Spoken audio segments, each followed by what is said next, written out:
बिस्मिल्लाहिर्रहमानिर्रहीम। अस्सलाम वालेकुम। कैसे हो प्यारे बच्चों? उम्मीद करती हूँ खैरियत से होगे। आज की इस वीडियो में हम स्टार्ट करें chapter number 7 squares and rectangles page 132 के ऊपर, जिसमें हम स्क्वायर और रेक्टेंगल्स की कुछ प्रॉपर्टीज़ को डिस्कस करेंगे। तो बच्चों, ये बात तो हम सब बचपन से जानते हैं, शुरू से ही जब से हमने स्क्वायर और रेक्टेंगल पढ़ना सीखा है। ये बात हम सबको पता है कि स्क्वायर और रेक्टेंगल दोनों की 4 साइड्स होती हैं। और अब क्योंकि हमने एंगल्स को भी स्टडी कर लिया है कि दो लाइंस जिस पॉइंट पर मीट करती हैं वहाँ पर एक एंगल बनता है, तो अब हम ये भी कह सकते हैं कि इन दोनों ही फिगर्स के 4 एंगल्स भी होते हैं। ठीक है, जैसे कि यहाँ पर हमारे पास एक बोर्ड दिया हुआ है और ये एक रेक्टेंगुलर शेप में है, तो एक एंगल, दूसरा एंगल, तीसरा एंगल और चौथा एंगल। और मज़े की बात यह है कि जैसा कि हमें ये बात पता है कि इन दोनों में डिफरेंस बस इतना ही है कि स्क्वायर में जो चारों साइड्स होती हैं वो इक्वल होती हैं, और रेक्टेंगल के अंदर सिर्फ जो ऑपोजिट साइड्स होती हैं वो इक्वल होती हैं, चारों साइड्स इक्वल नहीं होती। जैसे ये दोनों के दरमियान में एक डिफरेंस है, इसी तरह से एक और डिफरेंस है, और वो ये है, सॉरी वो डिफरेंस नहीं है, वो सिमिलैरिटी है, और वो ये है कि इसमें चारों एंगल्स हमारे पास 90 डिग्रीज के होते हैं, वरना वो स्क्वायर या रेक्टेंगल नहीं बनेगा। हर वो फिगर जो 4 साइडेड हो और उसके अंदर हमारे पास चारों एंगल्स 90 डिग्री के हों, तो आप समझ जाइएगा कि या तो वो स्क्वायर होगा और या फिर वो रेक्टेंगल होगा। इसके अलावा वो कोई और फिगर नहीं हो सकती। ठीक है, तो स्टार्ट करते हैं पेज नंबर 133 के ऊपर स्क्वायर की कुछ प्रॉपर्टीज़, और देखते हैं कि हमें इन्होंने कौन कौन सी प्रॉपर्टीज़ यहाँ पर बताई हैं। ये एक स्क्वायर है, इसको लेबल किया है ABCD।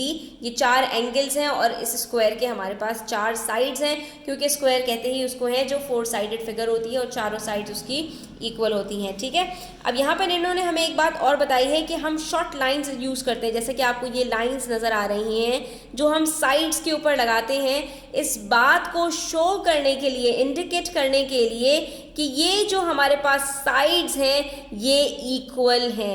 रेक्टेंगल के अंदर आपको ये चारों साइड्स के ऊपर सिंगल लाइन नज़र नहीं आएगी, बल्कि जो ऑपोजिट साइड्स हैं उसके अंदर आपको सिंगल लाइंस नज़र आएंगी, और जो हमारे पास वर्टिकल ऑपोजिट लाइंस होती हैं उसके अंदर हमारे पास डबल लाइंस होंगी, जो इस बात को शो करेंगी कि उसमें सिर्फ जो ऑपोजिट साइड्स हैं वो इक्वल होती हैं। खैर, पहले बात करते हैं स्क्वायर की। तो इसके अंदर हमारे पास जो चारों साइड्स होती हैं वो हमारे पास इक्वल होती हैं, इसलिए साइड AB, BC, CD और DA चारों हमारे पास इक्वल हैं लेंथ में। कि अगर फॉर एग्जांपल एक 4 सेंटीमीटर होगी तो हम खुद ब खुद बता सकते हैं कि बाकी तीनों भी 4 सेंटीमीटर्स होंगी।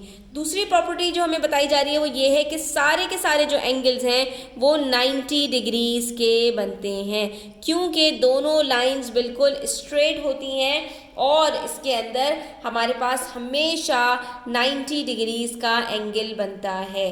ठीक है, वरना वो स्क्वायर नहीं कहलाएगा। तो ये 2 प्रॉपर्टीज़ तो हमें यहाँ पर याद हो गई।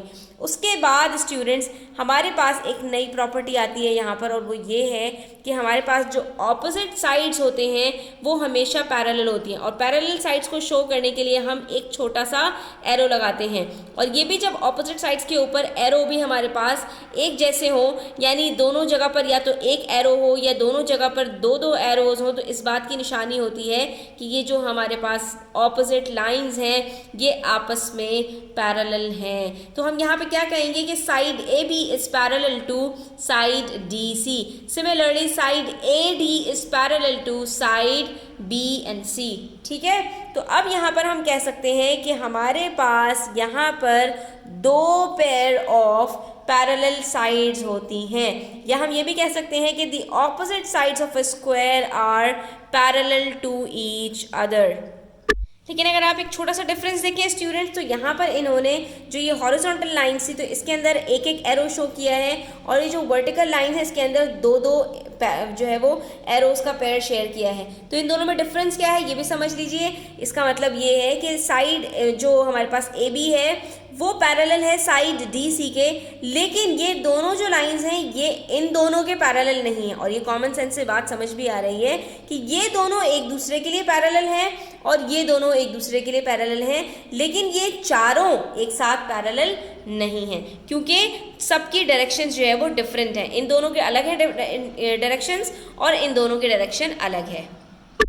अब बात करते हैं रेक्टेंगल की स्टूडेंट्स। तो रेक्टेंगल के अंदर भी 4 साइड्स होती हैं, 4 एंगल्स होते हैं, ऑपोजिट साइड्स पैरेलल होती हैं, चारों एंगल्स 90 डिग्री के होते हैं। वही सारी प्रॉपर्टीज़ हैं जो कि एक स्क्वायर में होती हैं। सिर्फ एक डिफरेंस होता है और वो डिफरेंस इस बात का है कि इसकी जो ऑपोजिट साइड्स हैं वो इक्वल होती हैं, चारों साइड्स इक्वल नहीं होती। यानी अगर आप स्क्वायर की प्रॉपर्टीज़ याद कर लेंगे तो रेक्टेंगल की खुद ब खुद याद हो जाएंगी, अगर रेक्टेंगल की याद कर लेंगे तो स्क्वायर की खुद ब खुद याद हो जाएंगी। दोनों सेम होती हैं, सिर्फ एक प्रॉपर्टी इनकी डिफरेंट होती है जो मैंने आपको बता दी। ठीक है, तो यहाँ पर हमसे कह रहे हैं the opposite sides are equal in length. ठीक है, ए बी और डी सी यहाँ पर हमारे पास बराबर है। सिमिलरली ए डी और बी सी यहाँ पर हमारे पास बराबर है।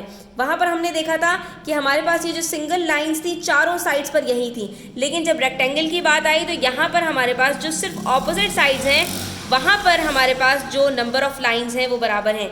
यानी साइड ए बी की बात करें तो यहाँ सिंगल लाइन है और इसकी ऑपोजिट साइड भी सिंगल लाइन है, लेकिन ए डी और बी सी के अंदर हमारे पास जो लाइंस हैं वो पेयर्स में हैं। इसका मतलब है डबल लाइंस हैं। इसका मतलब है कि ये दोनों आपस में तो बराबर हैं लेकिन ए बी और डी सी के बराबर नहीं है। उसके बाद नेक्स्ट प्रॉपर्टी के ऑल एंगल्स आर 90 डिग्री। तो ये चारों angles D A B C, B C D और सी डी ए, ये चारों 90 डिग्रीज के बराबर हैं। और सिमिलरली हमारे पास यहाँ पर जो ऑपोजिट साइड्स हैं वो भी एक दूसरे के पैरेलल हैं, इसीलिए side A B is parallel to D C and side A D is parallel to C D. ठीक है, तो हम यहाँ पर कह सकते हैं कि ये हमारे पास प्रॉपर्टीज ऑफ रेक्टेंगल और स्क्वायर कंप्लीट हो गई।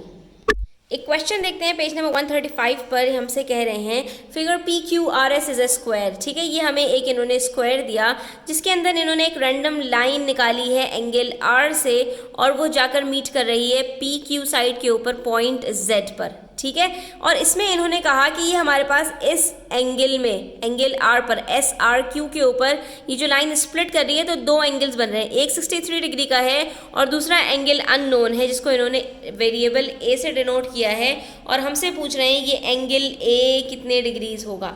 तो पहली बात ये स्टूडेंट्स कि हमसे इन्होंने पहला सवाल जो किया है वो ये है कि the length of S R is dash metres. यहाँ पर ये जो हमारे पास साइड है एस आर, इसकी लेंथ कितनी होगी। तो हम ज़रा ये तलाश करेंगे कि ये हमारे पास एक स्क्वायर है, स्क्वायर में चारों साइड्स बराबर होती हैं, तो ये वाली अगर लेंथ हमें मालूम करनी है तो क्या कोई और लेंथ हमारे पास गिवन है।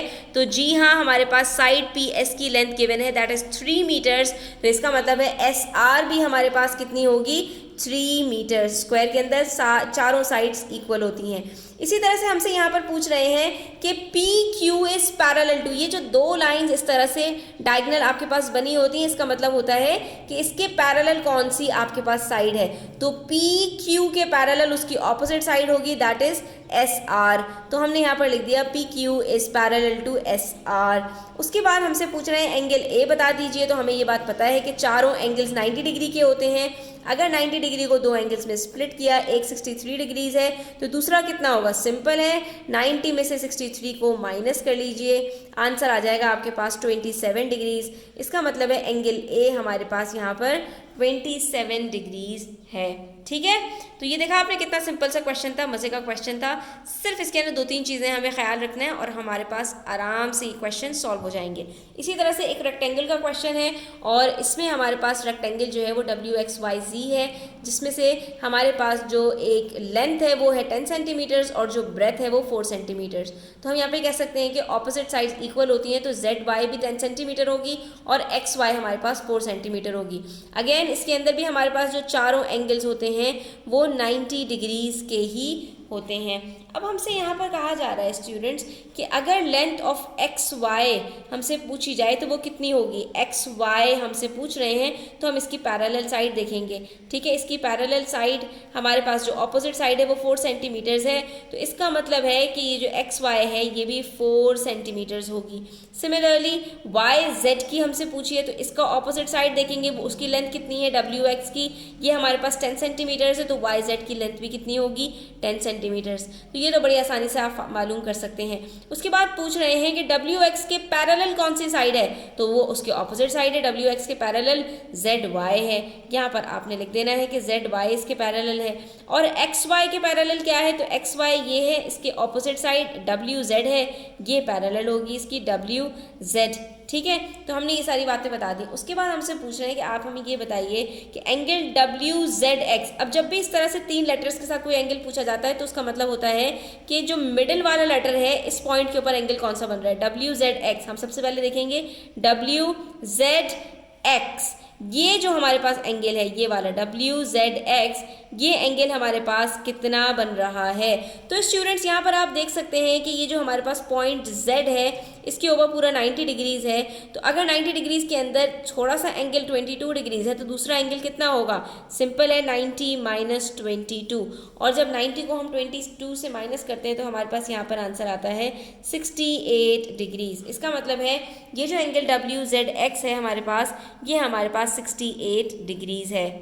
तो यहाँ पर हमारी आज की वीडियो खत्म होती है। आई होप स्टूडेंट्स आपको अच्छी लगी होगी। अच्छी लगी हो तो लाइक कीजिएगा, अपने फ्रेंड्स के साथ शेयर कीजिएगा, चैनल सब्सक्राइब कर लीजिएगा। अपना ख्याल रखिएगा। अल्लाह हाफिज़।